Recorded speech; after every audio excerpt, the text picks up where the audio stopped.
Hello, everybody. Welcome to Nintendo Pow Block, episode 167.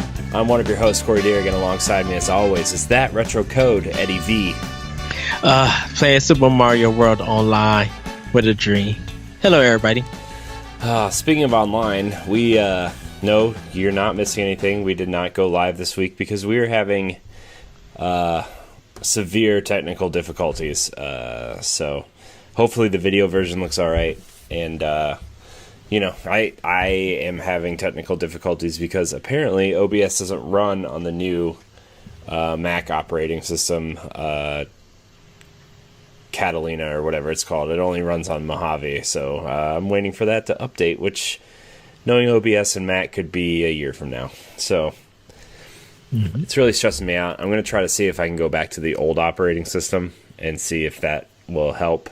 So, yeah. Anyways, how are you doing, Ed? You doing all right? I'm doing good. Just being patient at this time. Apparently, I have to juggle some things. So, some new games won't be brought just yet. I have to wait. But once everything settles, I'll be able to get my new games. I'm still working on getting Luigi's Mansion 3. That is my top priority for this month for games. But everything else is getting good. I'm just being patient. Being patient. That's all you can do, right? Yes. Speaking of patience, I'm kind of losing mine about this. It's becoming incredibly difficult to do everything that I want to do, and it's just not doing anything. So it's fine though. It's fine. I was gonna make some announcements this week, but it doesn't make sense if we're not live. So we're gonna wait till next week to make those announcements, and I'm gonna try to have a guest on next week too. So hopefully everything will be fixed by then. Yes. Also, since we're not live, you clearly won't see the after show after you watch us. So we're gonna try to figure that out afterwards. But we got to roll with the punches, right? We got to the show must go on, as they say. So yes, which is kind of crazy because there's a lot to talk about this week. I was prepping the show today, and I was like, man, there is a lot of stuff to get through. There's the Blizzard stuff, which I misread completely last week. Last week we recorded on Tuesday, and I thought this was going to blow over in like a day or two, and it is still going on at full force. And it affected so many things. Like, yeah, it's crazy what's happening out there. So I'm going to get into this housekeeping, and so we can get into what we've been playing, because we have a ton of news to talk about this week. Welcome to Nintendo Pow Block. You can catch us live on Mixer for about 90 minutes or so to talk about the happenings in the world of Nintendo. If you can't join us live, no big deal. You can find Nintendo Pow Block on YouTube, Spotify, and your favorite podcast apps every Saturday at 7 a.m. Eastern Time in an edited form. Make sure you stay tuned after the show for the Nintendo Pow Block Retro Games After Show, where Ed and I play classic games. This next few weeks we are making our way through A Link to the Past, so come check that out. And you can follow me at CoreyNHD713 and Ed at That Retro Code on Twitter, and check out our network of content and our other shows, including Optional Opinion, the NX Show, Nerds Gone Rogue, and all that good stuff. But for now, Ed, what are you playing? What are you playing? Anything exciting, interesting? So I played a little bit more of Daemon X Machina, getting through there. I got sucked into another game on Switch that I can't believe that I'm waiting to get paid so I can buy the second episode. But I'll talk about that a little bit later. But Daemon X Machina is getting really good. Making my way, just open another garage but still trying to work for my sword. I haven't got my sword yet, and that's what I want. So I just got to play that more, be more dedicated, so I could beat that by the end of the year. Played a little bit of Final Fantasy 9, did a lot of grinding, getting my characters up close to level 30, and I had to kind of like progress the story a little bit. But right now, I'm still about to grind them up and get them a little bit stronger. Played a little bit of 9 Parchments, which is like kind of something like Diablo 3. You know, it's in that very kind of indie game. Still playing that. But the game that I want to focus on is called Adventures of Bertram Fiddle, Episode 1, A Deadly Business. This is a point-and-click adventure that is kind of weird. It wants to be Sherlock Holmes, but it's not. It's like a British old school, like 1800s kind of take on it, where, you know, it has a little bit of steam power and stuff. It's very comedic. It's about this guy named Bertram Fiddle who is on a venture, and he has this sidekick who has one eye. He's like a cyclops, but he's really strong, and you know, you use him to push like heavy objects and everything. It's probably about maybe like 2 hours if you do everything, try to figure everything out, but it's not that long of a game because it's episodic, and it's funny at times, but also weird and somewhat like not disgusting, but gross, because of all the weirdness that is in this game. They have a part 2 out on Switch for $10, which I'll probably get soon because I want to see how this game goes. It's about you trying to catch Jeff the killer. You know, he's kind of a serial killer in this little town. And you find a clue out by him bumping into you, and when when leaving your house with your sidekick, you're carrying your dog in like a little steel cage in a bag. Well, after Jeff the murderer knocks you, he drops a bag and you drop a bag, and of course, kind of a little cliche pop, the bags get switched. So now you're trying to find out, you're trying to find out Jeff the murderer so you can return his bag and get your bag back. But kind of find out it's a head that's been severed off. And you have to go around town trying to figure out who this head belongs to and everything. And you do run into Sherlock Holmes, who is kind of a jackbutt, I would say that. Mm-hmm. And you kind of have to deal with him in a little bit, but not throughout the whole the whole thing. Like I said, it is point and click, so you can do touch with your hands. So you can, if you're playing in handheld mode, you could touch different parts where to go and combine stuff. You also could do it with the Joy-Con and with the Pro Controller. So, but it's a really good fun game. I played it yesterday and today, before this recording, and I ended up finishing it. And it leads to another episode, so I can't really wait to play it. Other than that, that's pretty much all I did for Switch. I haven't played Zelda or Astral Chain because I got sucked into some indie games. So, yeah. That's all I've been playing. And another game that I'll talk about. Well, I talked about it on the NX show, but you guys can watch that episode a little bit later. Because, you talking about frustration, Corey. I'll tell you after the show.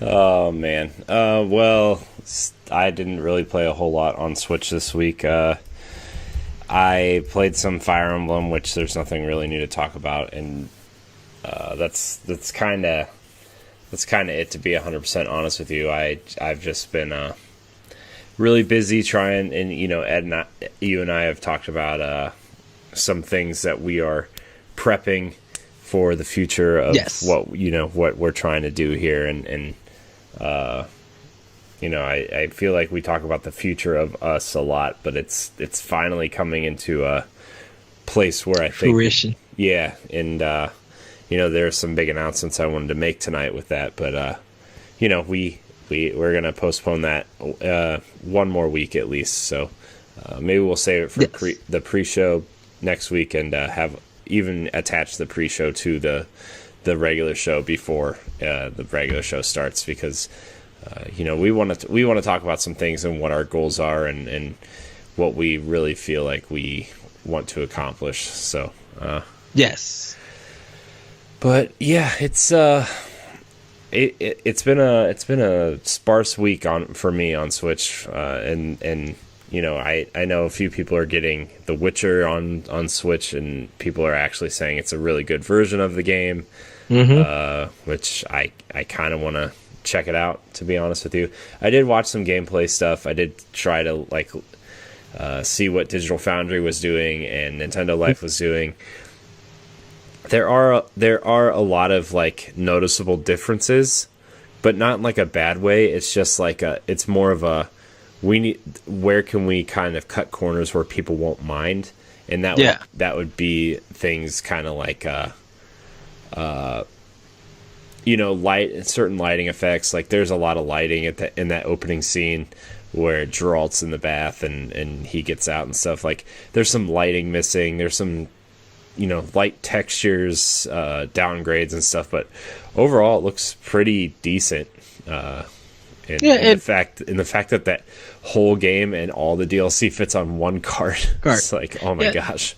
And people knew that, just The Witcher 3 alone, the original version was built for powerful systems.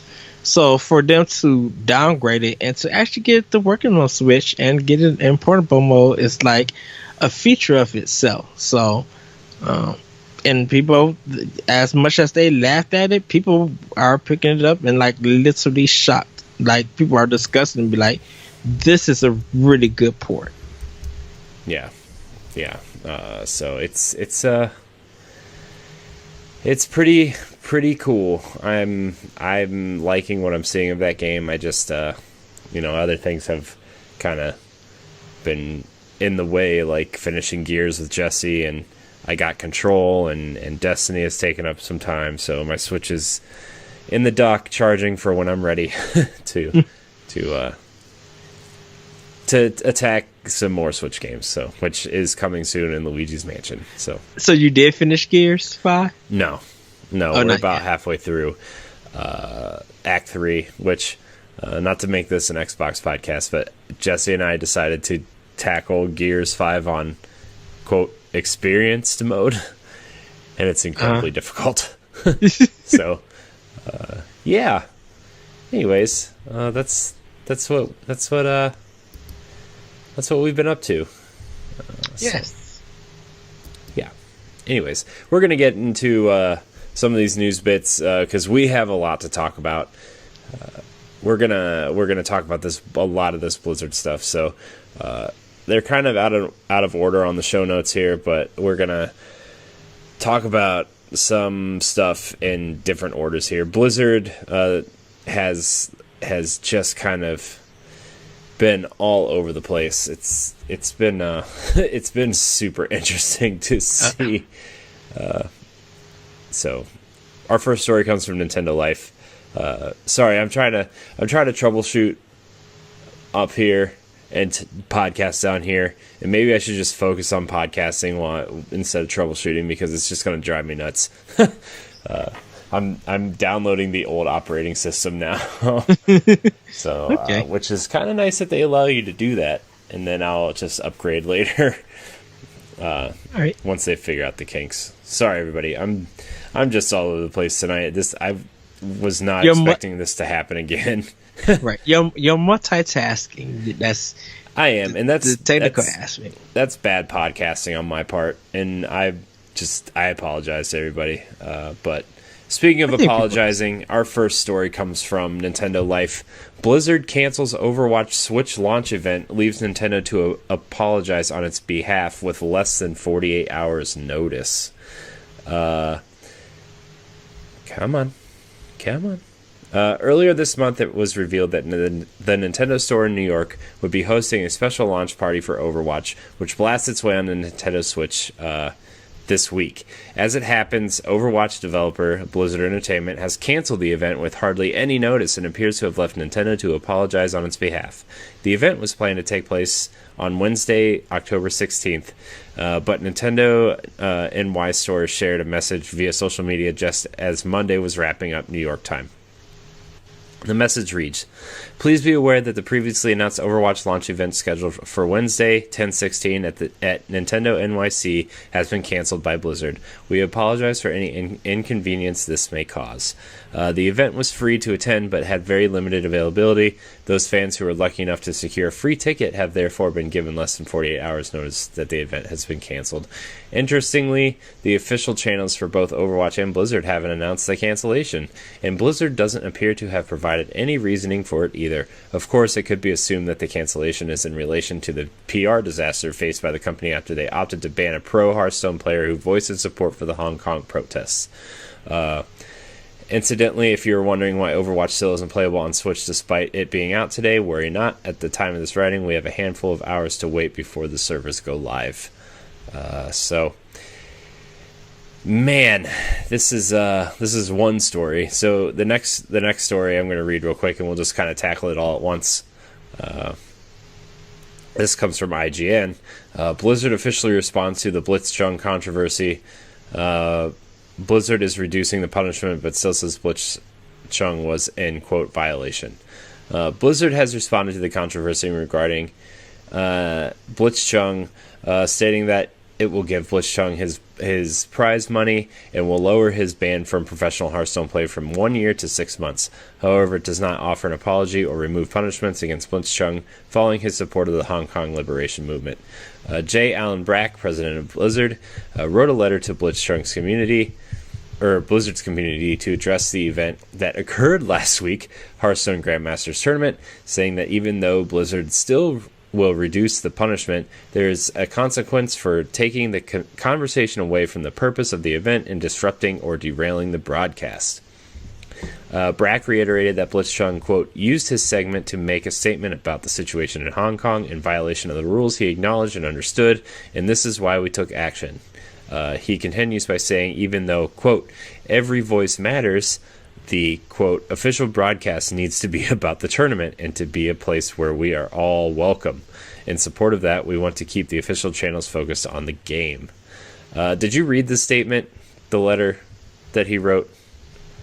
Yeah, I did. It sounds like, it sounds like it was written by two different people. Like, it's like the beginning of the letter says every voice matters. We want to support all of our players, and then the end of it was like, we have rules, this, and this player violated these rules, and that's why we banned them and the commentators. It's like, yeah, somebody said that it felt like it was copy and paste from another letter. Yeah. And they just changed some things. Okay, so the thing about this is that for all the Blizzard players who like deleted their accounts, who not going to buy any of their games, some people who pre-order Overwatch are on Switch. I haven't heard talk about it on Switch at this time of recording, so I cannot say what the responses have been or reviews. But at this point in time, no matter what Blizzard does, they have already have hurt themselves.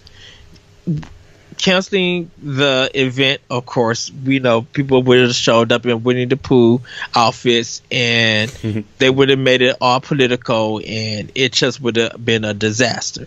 BlizzCon is supposed to be coming up. People are probably going to be planning protests and stuff like there.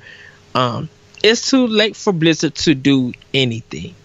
And nothing they could do can make this up. Well, even though they made the statement on Friday, like they should have made it earlier in the week and had a conversation with their community instead of because this Blizzard posted their letter and everything on Friday, at 5:30 Pacific time, which is like where you want all your news to die. Like nobody's at, like, none of these major outlets are covering anything at 5:30 on a Friday, right? We're at home playing games because it's 7:30, 8:30 here, right? And it's like, I didn't even know they made a statement until today because I haven't really been paying attention, to be 100% honest. Yeah, they made a statement. Inside Gaming reported on it on Monday.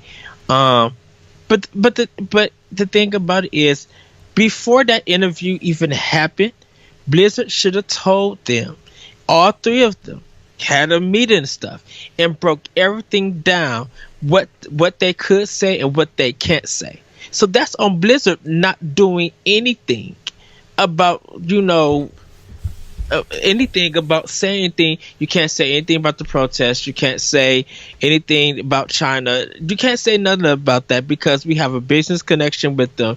Yada yada yada. This is the pro rules and stuff. It's because like it like, I know this is not really like a big excuse because Epic came out and kind of gave a statement that said, we want all of our players to believe in what they want to believe in, like, if it's like, as long as it's like morally right, or like, you know what I mean? Like, they have like a standard, but they're like, we want our players to have a voice. We want our players to feel like they can say what they need to say wherever they are.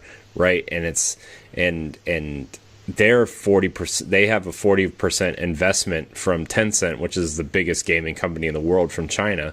And Activision Blizzard is 5% of them are owned by Tencent. Yeah. And like they have to do this. Like, it's crazy to me because, like, even though Activision and Blizzard are the same company, a lot of people, like, up until a certain point, kind of viewed Blizzard as a separate entity and Activision as a separate entity, right? Where Activision has always been super open about they're in it for the bottom line. They want to make as much money as they can. And Blizzard has kind of been more of the quote-unquote players kind of company, right? Where, like, they're very into their communities. They're very into their characters and their games. Like, like World of Warcraft is still going on and they have a huge community. Overwatch has an incredibly large community, among other games. And they've always seemed like a player-first company, as until like recently, right? Like, and then they had that Diablo phone game fiasco last year. They have some weird Overwatch issues, and now this Hearthstone issue is like, they're just crumbling, and I don't know if they know how to get out of this one. Especially because BlizzCon is in 2 weeks. But like I said, they can't, because the thing about it is that Blizzard had so much money just from America, and I guess China was helping because China was doing was making a lot of business for Blizzard, because they didn't have consoles. But the thing is you have your American arm and you have your European arm, and then you have your, like, Asia market arm, which takes care of, like, that region, right? And, like, right. Even though it's one giant company, you kind of have to have autonomy, right? That's not the word I'm trying to say.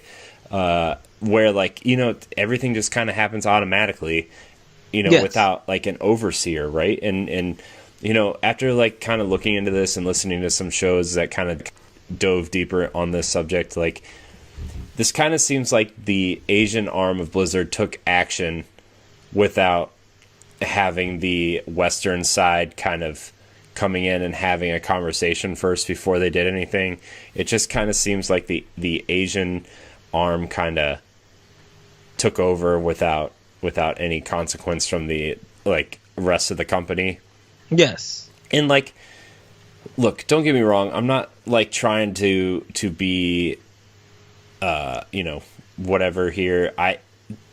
Blizzard is a company that has the right to do whatever they see fit, right? But for a company that has been pretty good about being a player first company, and you know, allowing players to thrive within their communities and their esports and their different games, right?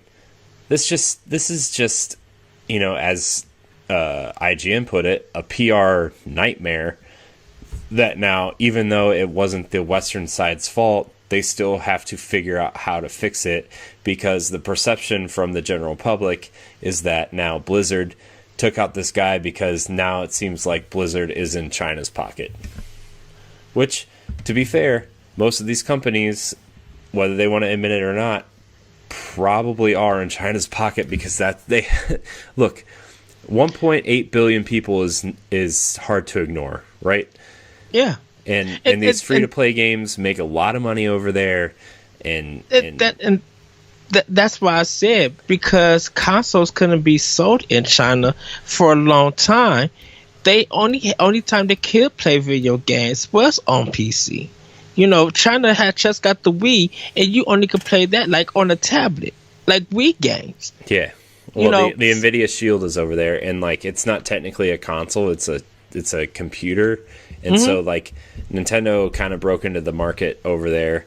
For those who don't know, they've been porting HD versions of Wii games. Which, why can't we just get some HD Mario Galaxy over here, people? First of all, come on. But yeah, that's how Nintendo's been making their way into China, and now they're kind of selling the Switch as a tablet instead of a console over there now, and like they're finally breaking into arguably the biggest market in the world, right? I mean, yes, potentially. And so, you know, Blizzard's been very active over there. Activision is launching Call of Duty Mobile over there, which is going to be huge. It's already huge here. You know, all these companies are launching stuff there, and now it's just like, I don't know, man. It's the fact that this is the thing about it. Blizzard in America is the main company, and they didn't take action to tell Blizzard China not to do anything. You know, Blizzard here in America just allowed everything to go, and thought that you know, they probably knew there was going to be some pushback on it, but they didn't realize how much pushback they were going to get. Yeah.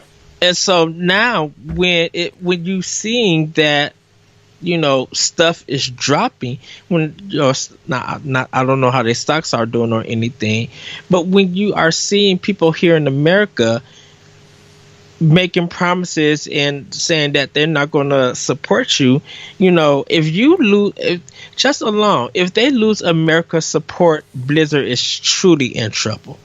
Now you could say that you know, Blizzard and China is the biggest support and stuff, but some of their stuff have to be censored compared to America. And you've seen companies change games before because of the Chinese market. Look at Rainbow Six Siege. They've changed like complete level design, not like designing the level, but like art assets in a level to appease the Chinese government, because you know, I think there was some sort of like casino level or something in there where they had a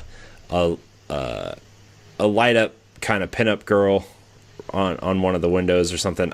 I don't know the whole story. I don't play Rainbow Six Siege, and I didn't really keep up with it. But you know, and they changed it to just be a high heel on the map, so they could, because the Chinese government wouldn't allow it. And you know, that's, I mean, I think changes like that, yeah, whatever. I don't really care, right? Like that's not going to affect my enjoyment of a game, right? But something like this is like, companies are starting to design games with the Chinese market in play, right? A lot of these free to play games, Overwatch is almost a totally different game over there. You know, and some of these different games, like Hearthstone, free to play games over there are huge. And so, you know, we see that in the movie industry too, where a lot of movies are being, you know, even remade for Chinese audiences. Like Marvel movies are especially bad at this, right? Where like Iron Man 3 had two scenes in it. The Chinese cut had two scenes in it that aren't even in the American version, right? Yeah. And it's just crazy the things that companies will do just to get a little piece of that Chinese market. So I mean, whatever they could to recoup costs of development or whatever, that's what they're going to do. The thing I think with Blizzard in this situation is that it's going to take years. It literally is going to take years for people to get over the fact, because I don't think announcement of Diablo 4, I don't think World of Warcraft 4, or whatever that Blizzard tries to do and announce, nothing is going to make gamers forget this. The forgiveness part is going to be hard because there's going to be still people who only do PC gaming, and Blizzard makes some of the good games that they love. That's going to be on that player. I think the thing about this and how this relates to Nintendo, I asked you, and we had this conversation. How does this affect Overwatch on Switch? And if people are talking more about Switcher 3 and talking about Luigi's Mansion, because Luigi's Mansion 3 was trending on Twitter. Overwatch has not been trending for a long time at all. Well, I mean, it's a 4-year-old game at this point, right? Right. And but the only reason, you would think, like, it's like we had this conversation last week, is like I think Overwatch is too little, too late on Switch, and I'm sure enough people are going to buy it to make it worth it for them. Yeah. But like, there's been talks behind the scenes of people saying like Nintendo support is getting a lot of like a higher than a quote unquote higher than expected what do you call it, customer support calls to cancel their Overwatch pre-orders on Switch. So yeah, and that's why I think people would have still got Overwatch for Switch, and some people still have it. They're playing it, see how it is. They might end up liking it. But I don't think Blizzard in this situation, they're trying to avoid the protests.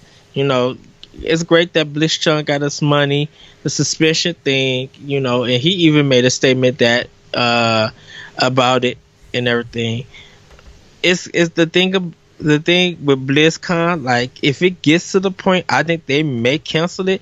If they do go through this year, they may cancel it for next year. Like this is going to be in the history books and a lot of magazines showing like this may be the downfall of Blizzard. This thing right here. It's so crazy, dude. Like I'm sure somebody has brought up canceling BlizzCon.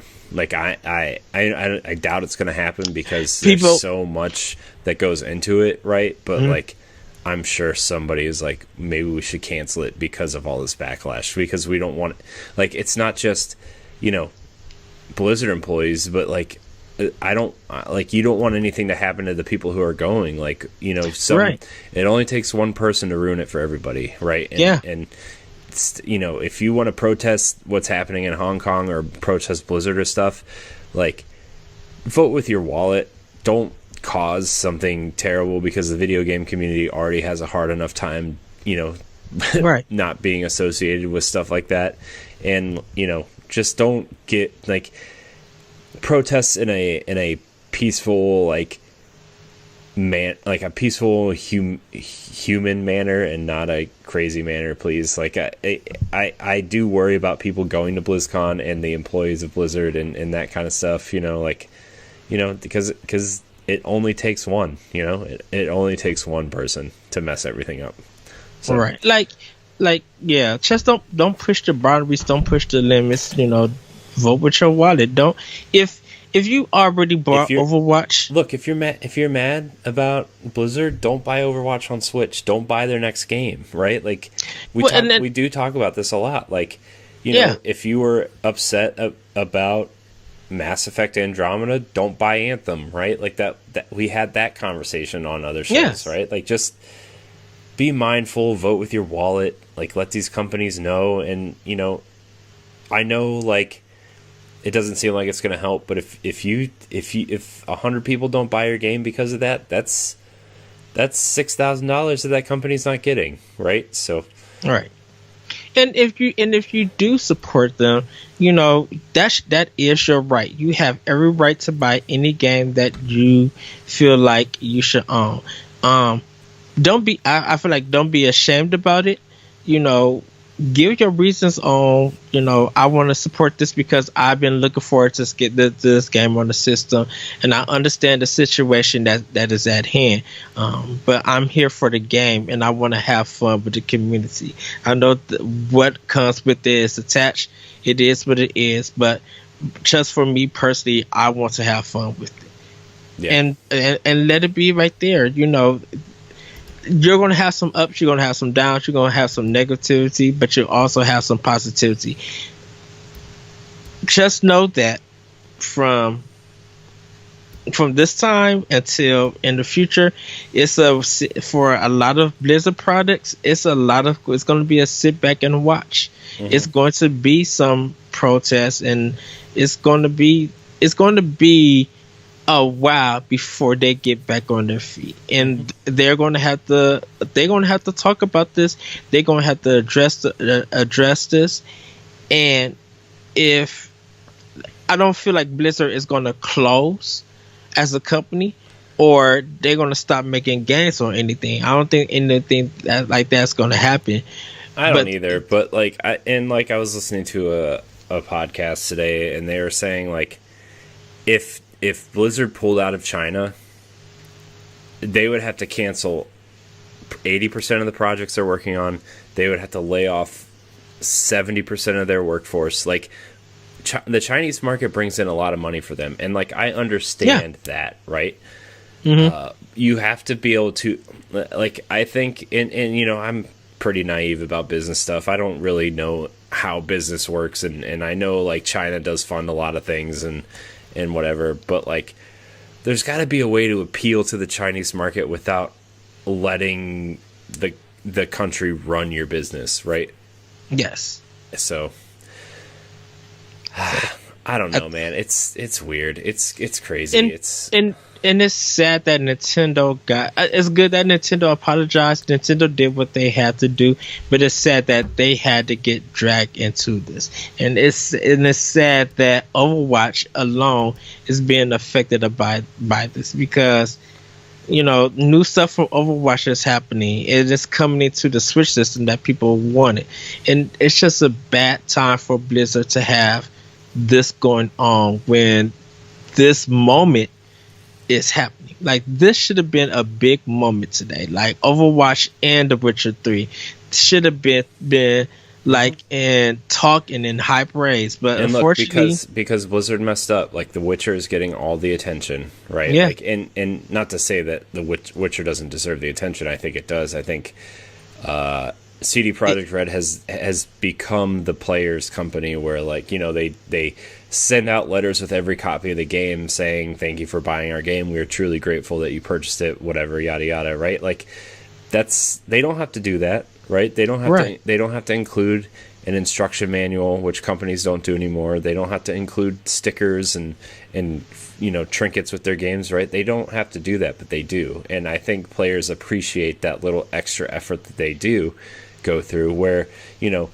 on top of Blizzard doing all this, I know a lot of people were mad that Blizzard pulled the Fortnite thing where you just get a box and no cart, right? It's a download code. And I know a lot of third-party companies have been doing that. Bethesda's been doing that did that with Wolfenstein, and I wouldn't put it past them to do it to Doom Eternal either. Or Doom Eternal. But you know, a lot of people were mad about that, and it's what do they call it? Oh man, somebody had a really good meme about it. It was like the digital experience for the physical collector or something, and I'm just like, wow. I mean, so, but anyways, we're gonna keep an eye on this Blizzard thing. I'm just, you know, I'm glad that Blitzchung got his money back. And you know, to make another point, that there was an American university in a tournament that did this almost the same thing that he did, right? Where like they protested the Hong Kong stuff during a match, and Blizzard didn't do anything to them, so they forfeited the match because they didn't get the same punishment that he did.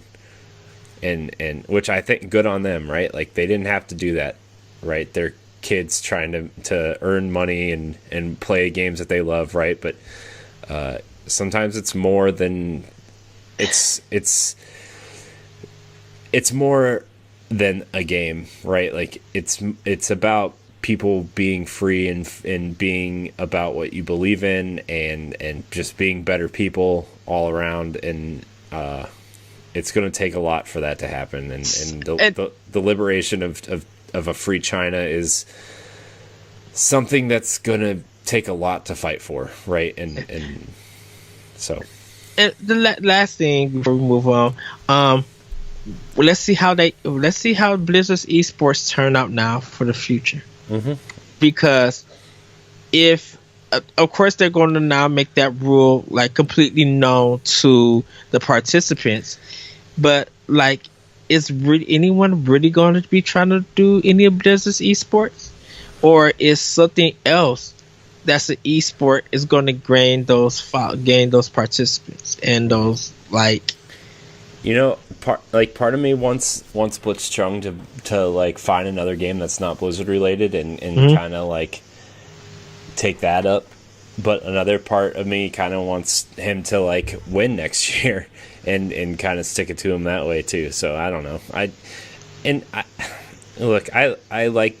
I'm not a huge Blizzard fan. I like enough of their games. You know, I like Overwatch a lot. I have a Overwatch League hoodie, which it's one of the most comfortable hoodies I wear. But like last night, we were recording Nerds Gone Rogue, and I was wearing it. And I'm like, oh, maybe I shouldn't wear this on the show tonight. So, anyways, we're gonna keep an eye on this Blizzard thing. I'm sure we'll have a lot to talk about when BlizzCon comes around in the next month or so. So yes, please stay tuned. If they have it. Yeah, please be excited, and we'll come back to that. So our next story, though, a little bit happier news, I guess. We're gonna talk about Fortnite. Fortnite had an in-game event happen where the whole game got sucked into a black hole and literally disappeared for a weekend. And then the Fortnite account deleted all the tweets from its account. They really took this in-game event seriously, which they usually do, right? Like, say what you will about Fortnite, and you know, I know a lot of people don't care about Fortnite. I know a lot of people love Fortnite. I'm kind of one of those in-betweeners where I'm like, I'll play Fortnite if my friends are playing, right? But you know, they commit to their in-game events, man, to change seasons, and I like them for that. I think they do a good job of making their events feel earned and feel real and feel. And this one's no exception. For those who don't know, a black hole sucked up everything in the game. Even if you're on the character select screen, even if you're in a loading menu during this event. The whole game got sucked into a black hole, and the Fortnite Twitter account deleted all their tweets and just pinned a tweet with the black hole at the top with a very kind of spacey synth soundtrack. Yes. And then they released a cinematic trailer today, and the game is back and with a new map, a totally new map, a totally new new features, new guns, and stuff like that. So it's pretty weird. Fortnite is a weird game. I have a question. Is this just an update, or is it a sequel? It's Fortnite Chapter 2. It is the next chapter in Fortnite. So it's just an update. It's like this is Chapter 2, Season 1. So this is kind of like the way they're going to do a sequel, I guess, to Fortnite. It's just called Chapter 2, and whatever is happening in the game will just kind of go on from here. They've got some new skins, like new alien skins, which look pretty cool. New challenges, new kind of almost RPG-ish upgrade system where you can apply points to different things. I don't know if it's gonna where you can like use your upgrade points to build faster or run faster or something. I don't know. I'm not sure how it works. I do have an 11-year-old cousin who's pretty into Fortnite that probably could tell us all of this. But yeah, the Season 1 Battle Pass is available now. The game's available now. I know that Nintendo had to put out a statement saying, rest assured, Fortnite, all your stuff that you purchase in Fortnite is still saved to your Epic account. Like the game is just going through maintenance. Like Nintendo had to put out a statement that said Fortnite's going through maintenance. It will be back. So, which was pretty funny. But the way Fortnite's evolving is pretty interesting. Like I think the way they do events and the way they evolve the game makes them stand out among battle royales. Personally, and I'm not a huge battle royale fan. I'm not a huge Fortnite fan, but the way they market their events is pretty strong, I would say. Yeah, all the memes that kids crying and breaking their TV, and Elon Musk brought Fortnite so he could delete the game and all of that craziness and stuff. Like, people were making fun of the younger kids, and I don't know how Ninja was affected by this mixer. Well, I'm sure Ninja was in on the secret. Yeah, I'm just gonna throw that out there. Yeah, because he was on the Daily Show. So I'm just like, oh, he's not playing Fortnite. Oh. Yeah, he's making the rounds. He's Fortnite's poster boy, and I think, he's gonna do that. I also think, honestly, I think Microsoft is setting him up to be the poster boy for Halo, and I know he really is interested in Halo Infinite. He's been very vocal about that. For some reason, please don't, Microsoft. I do not I'm still gonna buy Halo Infinite, but I don't need him to be connected to that. Well, he's gonna be. So sorry, Ed. You are just gonna have to sit through it. Ooh, I don't want that. Yeah, it's fine. Ninja's fine. He's fine. So Fortnite is back with Chapter 2, Season 1. It's a new map. Go wild, guys and girls and everybody. So yay? Question mark? Sure. I'll check it out later. I'll let you know how it goes. I'll probably download it on Switch. Give it a try. Our next story comes from Nintendo Life. A classic Nintendo minigame released in 1974 has been found after a 20-year search. 49 down, 1 to go.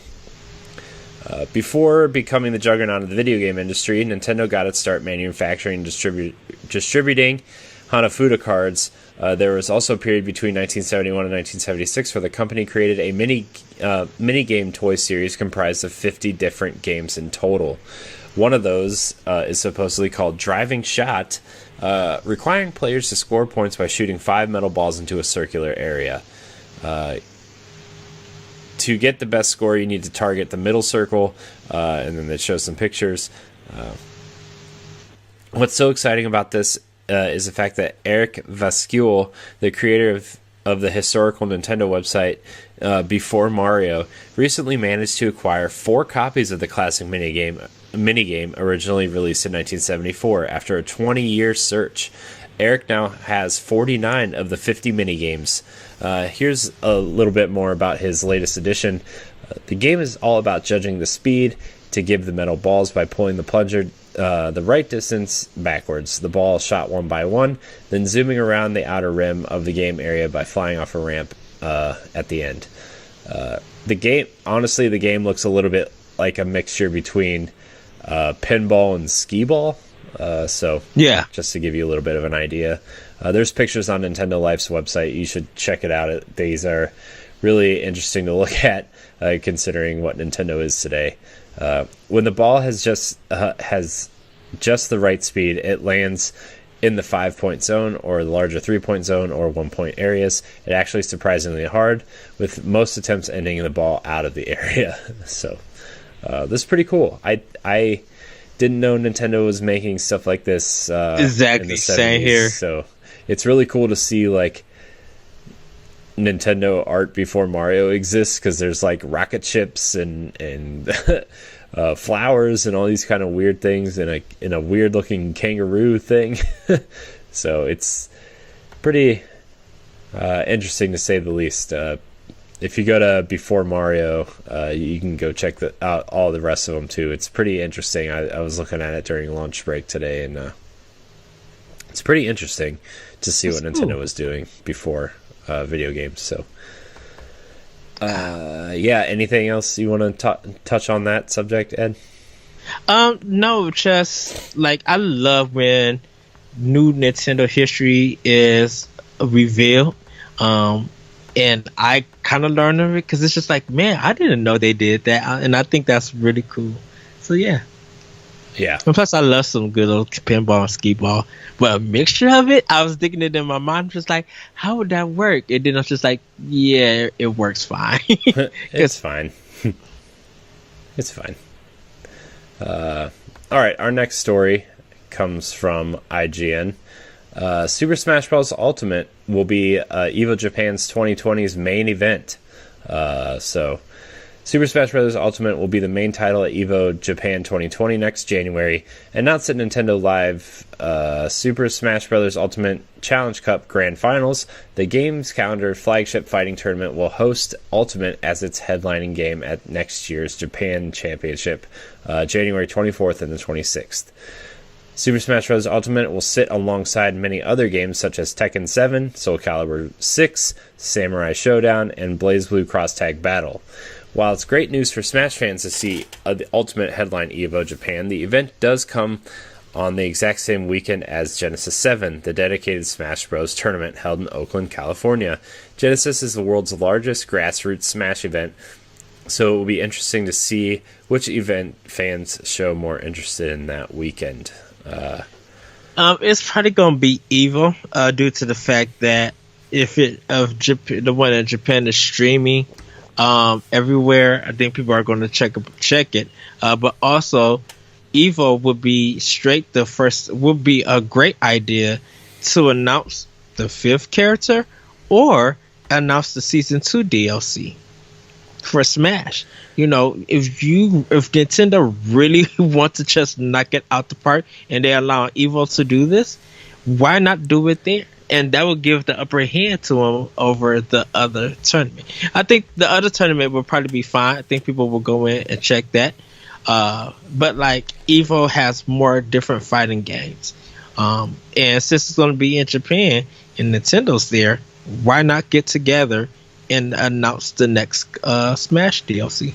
Yeah, I think EVO is a good place to announce, because the last character is supposed to come out in February, so EVO would be a good chance to reveal the last Season 1 character, announce what they want to do if like a Fighter Pass 2, and kind of go that route with it, right? So yeah. That could be a really interesting place to drop some info. So, especially like a release date for the final character, or release the final character during EVO. Maybe the final character is a fighting game character from Tekken or something, which would be really interesting. So, interesting about it. Sakurai being at EVO Japan to announce that. Mm-hmm. That would just blow headlines like crazy. Yeah, I mean, that'd be insane. So, yeah, that's happening. I'm excited that Smash is kind of, because a lot of people at EVO kind of think that Smash isn't like a quote unquote real fighting game, right? Because they're whatever. I don't know why they don't think that, but it's always been a thing, and the fact that it's headlining over Tekken and Street Fighter and some of these other more popular quote unquote real fighting games is a testament to the way the game is performing and the way people want to see it. So yeah, pretty exciting. Anything else you want to say about that, Ed? Anything else about Smash or anything? I hope I get a chance to see Evo Japan. I want to see it stream. I want to see how people handle Tekken 7 and Samurai Showdown. I want to see that. I think that's cool. Cool. Yeah. And no, Japan, them must are good at fighting. And so the craziness they could probably do in Smash, it probably would blow Americans away. Yeah. Yeah, man. There's some really good fighting going on at Evo. I think actually ESPN is going to do some fighting game. I know they already do some fighting game stuff on ESPN. Especially like late at night, but from what I've been hearing, ESPN is going to either have their own fighting game championship, or that like they might actually be involved with Evo next year or some fighting game tournaments next year. Oh, that's going to be disastrous. I don't know if it's Evo directly, but I know that they are going to try to get in on some fighting game tournaments next year and like broadcast them and kind of get more involved, because honestly ESPN has been pretty forward thinking in terms of esports. They've had fighting game tournaments, Street Fight. I've seen Street Fighter on there multiple times. I know they want to. I know, with them being owned by Disney and everything, they want to stay away from like shooting games and that kind of thing. But fighting games have been on there. I know. Well, I guess they aren't really staying away from first-person shooters, because I know Overwatch has been on ESPN. But yeah, I to my point, like ESPN has been pretty forward-thinking about esports, and that kind of gives it a little bit more credibility than most people would give it. So. Why can I not get a beat 'em up esport? That's what I want. A beat 'em up esport? What are you gonna speedrun Double Dragon? Yes, to see how folks do. Like I would love to see that. I just want to say we speed ran Double Dragon pretty well the other day. We beat it in like 10 minutes. We did real good, right? Yes. No, we didn't. We didn't really do it. It was the basic easy mode where it's only like the first 3 levels or something. Oh yeah, for Double Dragon 2. Yeah. So, but that's it. That's it for news. We got through that pretty fast, actually. Yeah. Well, by the time you guys see this, some new announcements from Pokemon Sword and Shield will be out. So. Yeah, we might actually do a deep dive on Pokemon Sword and Shield for our first Super Nintendo Pow Block. We're gonna make some official announcements next week, but we don't really have any questions for Question Block this week. So just to kind of wrap up the show, I kind of want to just give you guys an idea what Ed and I have been talking about, little inside baseball, if you will. Yes. To what Ed and I have been kind of talking about. We've been podcasting for a long time, right? Ed, you and I, specifically you and I together. We're going on our 5th year together as partners in podcasting. Yeah. Yeah. 5? Yeah, about 5. Well, I mean, we've been doing it for 4 years, I think, and then 5 will be. This is going to be our 5th year, I guess. I don't know. Yeah, it's been a long time. It's been a while. I could actually look that up, to be 100% honest with you. When our first real podcast was. But I actually think it's already past 5 years. This is actually our 5th year. But we've been wanting to try different things, and we've tried different things. With putting Pow Block with the Nerds Gone Rogue. It started on DNA, but for the most part, Nerds Gone Rogue, and then moving it to the NX show, kind of taking it away and then bringing it back, and we really love Nintendo Pow Block, right? We love Nintendo, and yes. That's why we brought Pow Block back. despite kind of being too busy and whatnot. But we think that Nintendo Pow Block is something special and something that we want to continue to pursue doing. And so we've been talking about doing a supplementary podcast where we discuss a topic that deserves more attention, whether it's, we do a special one-off E3 episode, whether we do Q&A specific shows where if we have too many questions or save up questions throughout the month and kind of answer them at the end of the month as one specific show, deep dives into specific games, spoiler casts, that kind of thing. Just do one-off episodes, and they won't be long. They'll be like 45 minutes, maybe an hour if we deep dive into spoiler casts type thing. We want to have guests. We want to collaborate with people.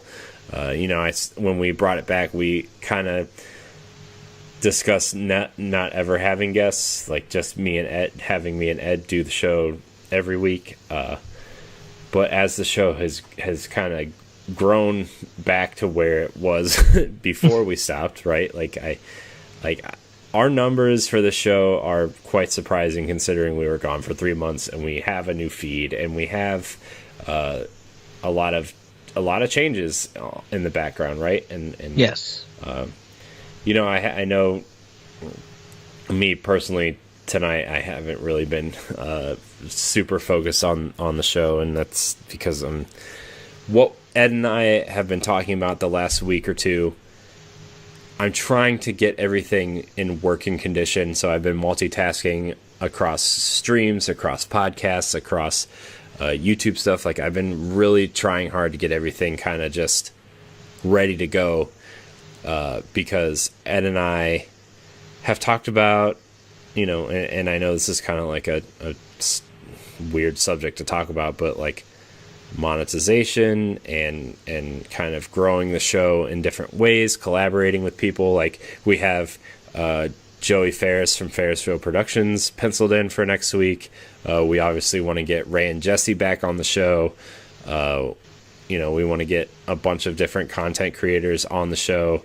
We've talked about new podcasts in terms of nostalgia called Standard Definition, which is something I've been wanting to do for a long time, and we're playing around with ideas for that. Like, we've in terms of a supplemental show for Nintendo Pow Block, we want to do Super Nintendo Pow Block, which is what we just talked about. So Ed, what are your thoughts and ideas on the stuff that we've been talking about? I'm excited. Getting it executed is going to be fun. It's going to be some work that we are going to do, but I definitely am excited. The new opportunities and new shows and podcasts and that we're going to be creating and putting out for those who are our Patreon followers and those who just love here to talk about Nintendo and stuff. Like, to be able to get this new content out, it could open up new avenues for us. So hopefully, if you guys are watching this, that you will support us on Patreon when it goes live, that you enjoy Nintendo Pow Block and more, because we got a lot in store. It's going to be a lot of work. Yeah, it's going to be a lot of work, like Ed said. But Ed and I are committed, and we want to be able to do Nintendo things outside of the podcast, and we've got a video series planned. Ed's gonna be my partner in this, and we're building a plan. We're building what we want to do, because I look at other podcasts and other groups, and tonight hasn't really been the best show, for me at least. I apologize, guys. I've been trying to get everything situated and ready, and the headache I've had the last 3 days trying to fix things, and this why we're not live tonight is because OBS doesn't run on the newest version of Mac OS, and it's just a nightmare. So I'm trying to revert back to the old version of Mac OS and everything, but just trying to get everything situated and building a plan, and trying to get things ready to go. Yes. But, I know it's a lot to ask people who have been listening to us for a long time, and that's the thing, right? Like, Pow Block is still going to be a free show. It's still going to be available. It's not going to change. The show is not going to change because of that, right? But right. It's a way, because, and this is a weird thing to say on air, but we've had some fans ask, like, how do we support the show? Because it's just a thing you do now, is like you support creators through different means, whether you're donating or doing a Patreon or whatever. Like, we feel we have a show that is worth doing that for, right? Yes. And if you don't think it's worth that, then it's still going to be free, right? But the thing we want to do with Super Nintendo Pow Block, aside from, I'm just going to read from the business plan that we created, right? Like, and it's not finalized or anything like that, but Super Nintendo Pow Block is a supplementary podcast where Corey and Ed discuss a topic that deserves more attention, Q&A specific shows, deep dives on specific games, and spoiler casts. This show is exclusive to patrons, though all spoiler casts for games will be made available for free 2 weeks after it posts for patrons. Like, that's the type of thing I think we have an idea for, and we want to do that, right? We've done 167 episodes of this, plus E3 coverage, plus expansion packs, plus, everything that we've done before this. We feel like we want to commit to this and have it grow. And Ed's going to be my partner. I'm going to treat him like a partner. I know you find the show on the Corey and HD YouTube channel, and we're going to try to figure this all out. And we have Thoughts in HD, where Ed and I are going to work and write and produce YouTube videos, a video series every other week, and we're going to do a Let's Play series every other week, and we're going to do our Nintendo Pow Block retro game show. We're going to do we have a lot of things that we're excited for. So yes, I don't really know how else to say it, but that's what we want to do, and that's what we're going to do. We're going to bring back our seasonal shows that we used to do for Nerds Gone Rogue, and we're going to do it for through the Nintendo Pow Block and this channel, right? Like Nindy Showcase we want to do. We want to bring back Pod and Play. We want to do a bunch of other things too. So we are gonna start small. We're gonna start focused, and depending on how people react or support us, we'll look at doing more things. And all the stuff, a lot of the stuff is going to be free at some point. We just want to give people who want to support us more the chance to watch it first or see it first. But early access. Yeah. Early access that's worth it, I should say. Yeah. So when we do a season, for example, we're going to do Pod and Play and Nindy Showcase. They're going to be 10 episodes long. We're going to do 2 seasons of each show a year. That's the plan, at least. Maybe 3 of each if we get that far, right? But that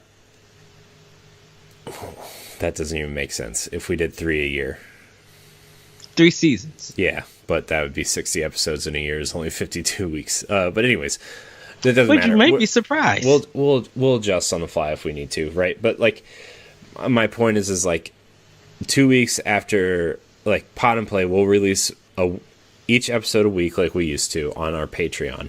As soon as the season is over, 2 weeks later or a month later, the full season will be available on demand on our YouTube page for free. Right? That's how I think we're going to do it. So, yes.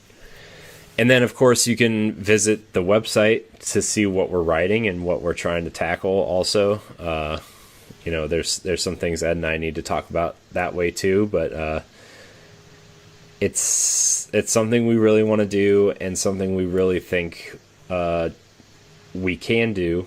And obviously we want to collaborate with people and get people in on our shows, as well as hopefully do stuff with them. Standard definition is something that we talked about too, the nostalgia based show, where we talk about different topics, not necessarily about Nintendo, but could be specific games, could be specific movies, could be action figures and toys, or art, or school stories, or whatever. And Ed and I will have that going also. We also want to incorporate an interview series where we interview other content creators through standard definition, called 1v1, where we will interview other content creators, either Ed or myself. We'll just do a one-on-one. Usually what I'm planning on doing is like, it's actually going to be like 2v1, but one person's going to host the interview and one of us will produce the show while the other person is asking the questions, right? So like, if I find a guest I really want to interview, Ed will be there to make sure everything kind of like sounds okay and looks all right from a video perspective. And then if Ed is interviewing someone, it's going to be the other way around, right? So yes, that's kind of where we're at on that thought. Like we've given this a lot of thought, and we've come up with cool things that maybe you guys would be excited for, like t-shirts and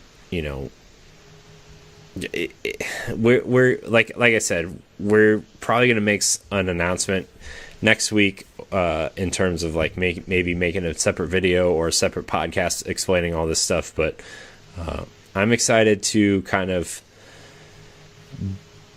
do this. It's something that I've been honestly thinking about and dreaming about for 4 or 5 years. I see people being successful all the time, and I know there's people out there that Ed and I both listen to that have their own, and I think to myself, our content is on par or better than this, and they're pretty successful. So yes.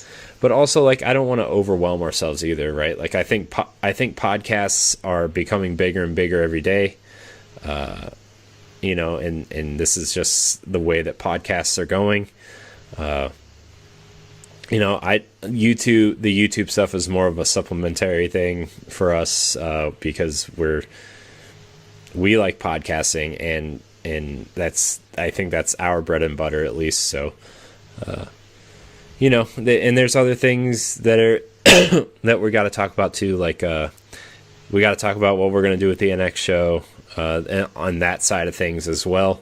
But for now, this is kind of our plan for Pow Block and the future of content revolving around Pow Block.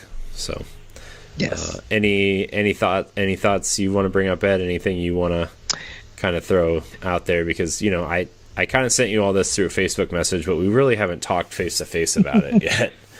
To be 100% honest, I think everybody loves our dynamic. Our chemistry is just it's cool, it's fun, sometimes infuriating due to some comments I make probably, but that's what makes a good show.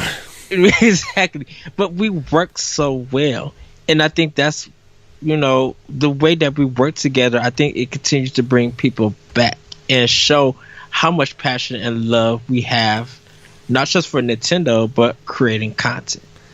Yeah, and we've worked with groups for a while, right? Like I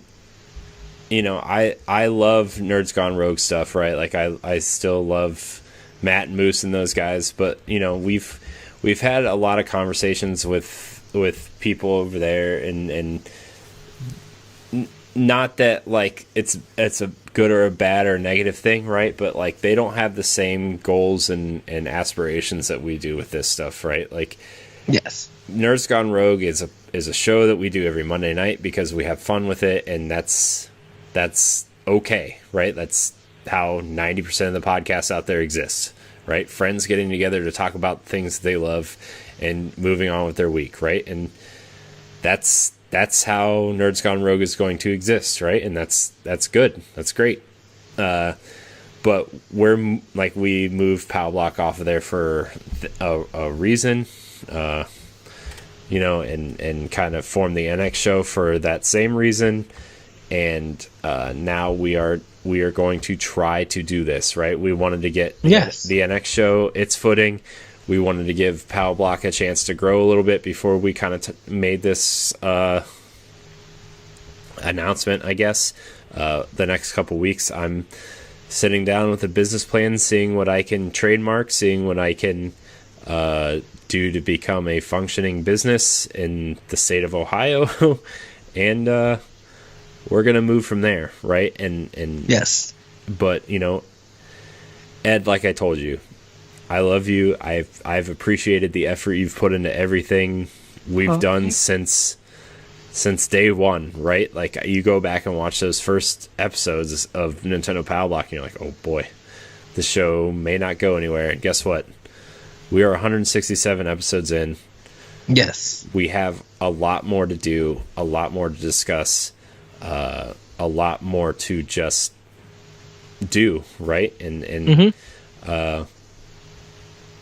I'm really excited about this. It's scary.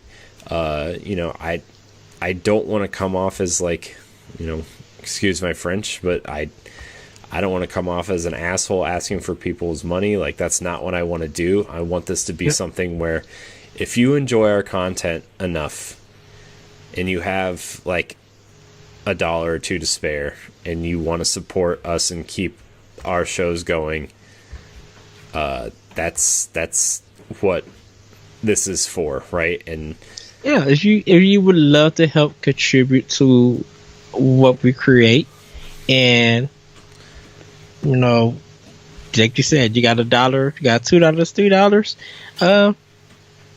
$3, help contribute. Help us make more of this content that you guys enjoy. Because we want to grow big, and we need you guys as a community to help us get there, so that you get a lot of content, and others who don't know about us can find out more about us, and they can help contribute and get more content just like that.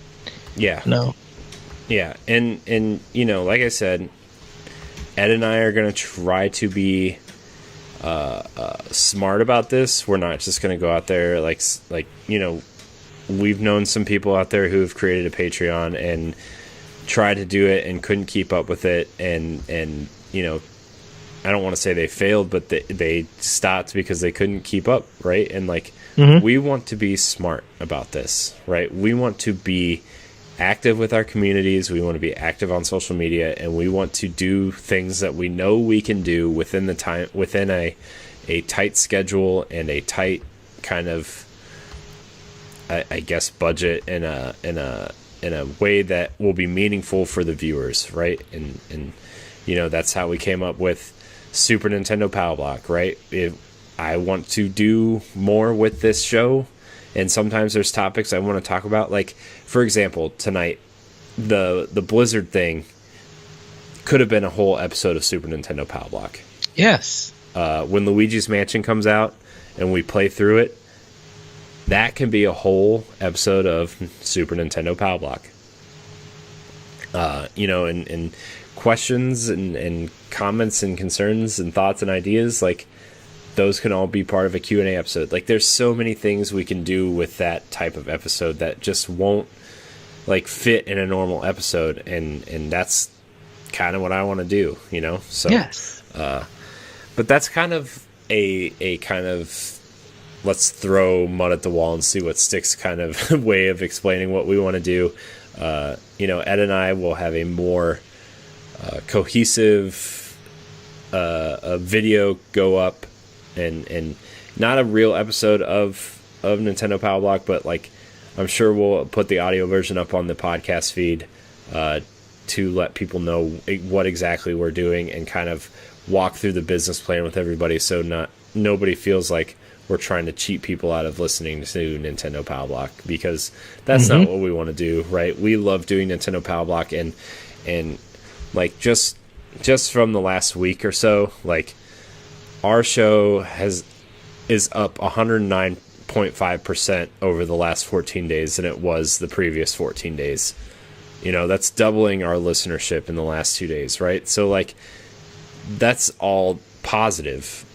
We're growing. We're getting people in. We're letting people listen to us talk about Nintendo, which is, you know, when I started podcasting, when I started writing, like Nintendo was the thing that was on my mind. And you know, Ed, I've told you this before, but it's all circling back around to this, to Nintendo.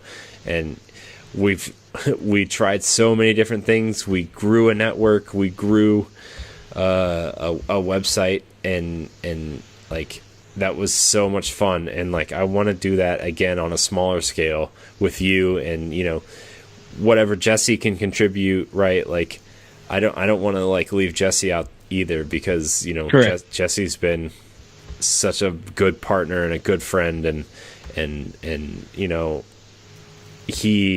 I would hate to leave him out of this too, like, you know, and some of the reason why we started Nintendo Pow Block again too, though, was because like we missed it more than you know anybody else did, really. But and so yeah, I don't know. I just feel like I'm rambling now, and I have my ramble voice in, and now in my head I'm like, you need to shut up now. But it's the master that's talking. Yeah, you know, I'm tired and a little bit frustrated still, and just talking about our podcast and what our plans are has kind of kept my mind off of it a little bit. But that's a plan that is moving forward. So don't worry. Like I said, no, Nintendo Pow Block podcast is going to still be free for everybody, right? Yes. It's still going to come out on Saturdays for everybody. It's still going to be free. It's still going to be the show that you always listen to, right? Like, it's still going to be that. There's just things that are surrounding the show now that we would like to get into and see if we can do it. Like, I really want to see if we can do it. I believe in us. Ed, I think you believe in us. Oh, yes. My wife said, you better start making money off this or I'm going to murder you. I'm just kidding. She didn't really say that. But my wife believes in us, and, you know, her and her sister own their own business. So I'm going to go over this business plan with her sister in the next week or so before we finalize things. I'm going to finalize some logos and everything for us. And, you know, I believe in us. I believe in you, Ed. I wouldn't keep podcasting with you if I didn't. I mean, I probably would, but... oh, you know, I would look for you, be like, we need to do another episode.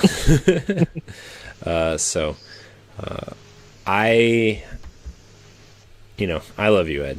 I could not think of anybody else I would want to do this with, and despite, you know, your